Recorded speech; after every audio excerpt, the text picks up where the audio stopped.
Okay.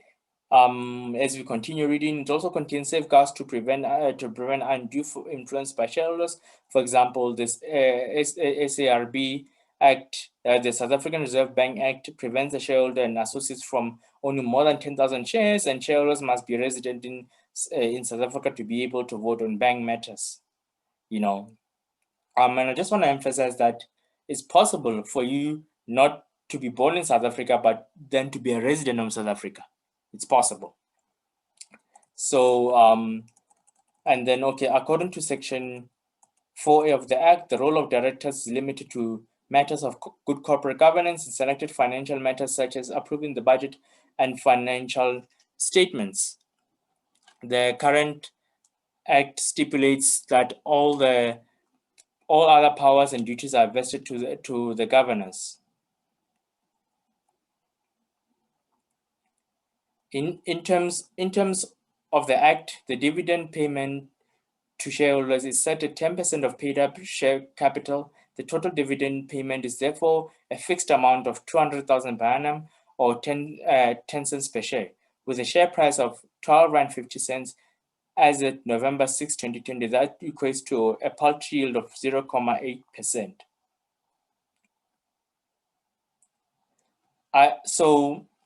I did mention that we're gonna talk economics here. We're gonna talk finance, and we're not gonna talk political rhetoric here.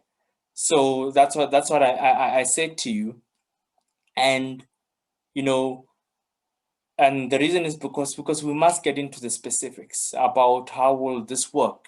If nationalization of the South African Reserve Bank happens, how will this work? So we must just talk about all of these different details. Now I'm going to move to the next section of the presentation now, so that we talk about the role of the South African Reserve Bank in the different aspects of the role of the South African Reserve Bank. And then this is the last part of the presentation of this first episode.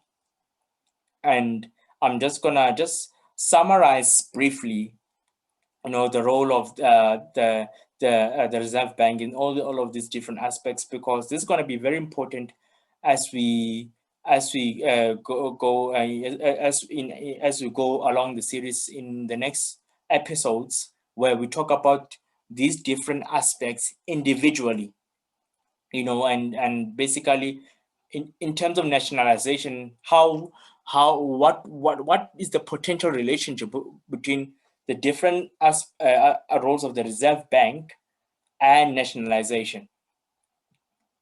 So we're going to talk about that.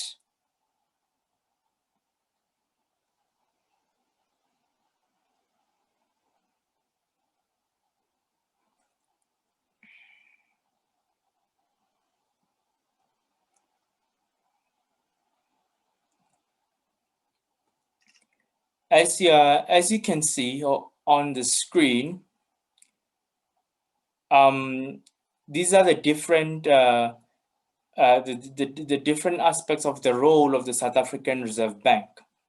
This is going to be very important as we go further in the series.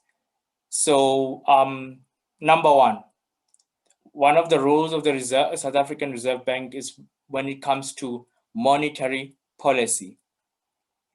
What does that mean? What is monetary policy? Some of these terms and some of these different aspects are like, what is this? Like, what does it mean? So now I told you we're going to get technical. We're going to get technical and detailed. So the South African Reserve Bank, okay, before I continue, I just want to mention to you, you can get this information on the website of the South African Reserve Bank if you want to look more into this and also do further research. So when it comes to monetary policy, the SARB fulfills its constitutional mandate to protect the value of the rand by keeping inflation low and steady. So the South African Reserve Bank protects the value of the rand by keeping inflation low and steady. Monetary policy is the means by which central banks manage the money supply to achieve their goals. The SRB uses interest rates to influence the level of inflation. National Treasury, in consultation with the SRB, sets the inflation target, which acts as a benchmark against which price stability is measured. The SRB then independently makes monetary policy so as to achieve this target. The basic aim of monetary policy is to determine how much money an economy should have in circulation. The monetary policies of countries may differ, but most major economies aim for low and stable inflation and have publicly announced inflation targets. To protect the value of the rand, the SRB uses inflation targeting, which aims to maintain consumer price inflation between 3% and 6%. The value of the currency is therefore protected relative to domestic consumer prices. Monetary policy is implemented by setting a short-term policy rate, the repo rate. This affects the borrowing cost of the financial sector, which in turn affects the broader economy. The repo rate is so called because banks give the SRB an asset such as the government bond in exchange for cash. So did you hear that the repo rate is so called because banks give the SRB an asset such as the government bond in exchange for cash? They can later repossess that asset at a lower price, which reflects the interest they paid the repo rate to have the cash. Okay, we're going to talk about inflation as well throughout the series. Inflation is an increase in the general price level of an economy, but we're going to talk about what causes inflation. Monetary economists identify three basic causes of inflation: demand, supply, and expectations. We're going to talk about that as we continue in the series. We're going to talk about why inflation targeting. The core idea of inflation targeting is that monetary policy has only temporary effects on growth but permanent effects on prices. What is the inflation target? South Africa uses an inflation target of 3 to 6% for the headline consumer price and index calculated by Stats SA. Who sets interest rates? And then now we're going to move into the second aspect of the role of the Reserve Bank, financial markets. So what does this mean? The task of implementing monetary policy decisions is undertaken by the bank's financial markets department. It does so through a range of refinancing operations conducted with commercial banks, which are executed at or with a spread to the repurchase repo rate. The department also conducts a range of open market operations to influence liquidity in the money market. Operations are undertaken in the domestic and foreign exchange markets.